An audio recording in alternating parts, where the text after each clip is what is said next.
हा अधिकार सुद्धा सामान्य जनतेच्या हातातून हिसकावून घेण्याचे कारस्थान सुरू केलेलं आहे.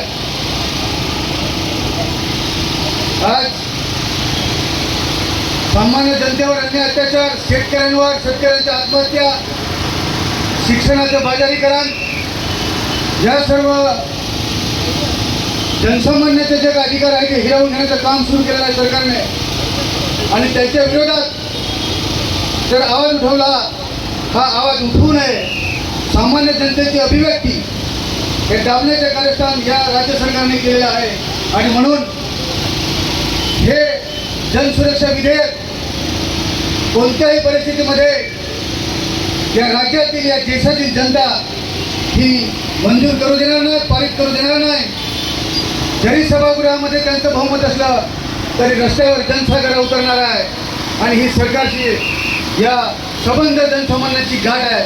आणि म्हणून आजच्या या जनसुरक्षा विधेयकच्या विरोधात संघर्ष समितीच्या लोकशाही वाचवण्यासाठी, अभिव्यक्ती स्वातंत्र्य टिकवण्यासाठी, संघटना बांधण्याचा हक्क अबाधित ठेवण्यासाठी विराट मोर्चा हा या ठिकाणी एकत्र आलेला आहे. सर्व ज्या काही संघटना आहेत, पक्ष आहेत, ते सर्व एकत्र आले आहेत.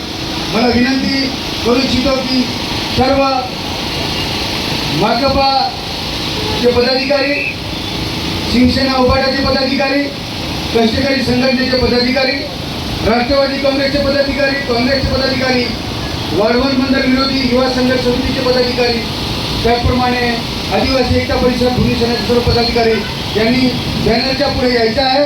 आणि आपण या इथून डहाणू तहसील कचेरीवर आपण हा विराट मोर्चा घेऊन जाणार आहोत. आणि आपण मुख्यमंत्र्यांना पत्र देतोय, परंतु या तालुक्याचे तहसील यांच्या मार्फत हे आमचा मोर्चा आणि आमचा हे जनसुरक्षा विरोधी सोबत जनतेचा आवाज हा मुख्यमंत्र्यांपर्यंत पोहोचवण्याचं काम या डहाणूचे तहसील हे करतील. त्या अनुषंगाने आपण सर्वजण येथून आपल्या या विराट मोर्चाची आगेकुटीतून करणार आहोत आणि डहाणूच्या तहसील कचेरीवर आपण घेऊन जाणार आहे.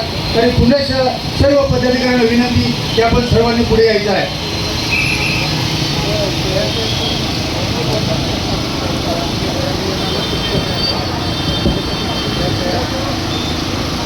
ज्या सर्व आपण सह्यांची मोहीम घेतलेली आहे त्या सर्व सह्या आपण घेऊन यायच्यात आणि आपण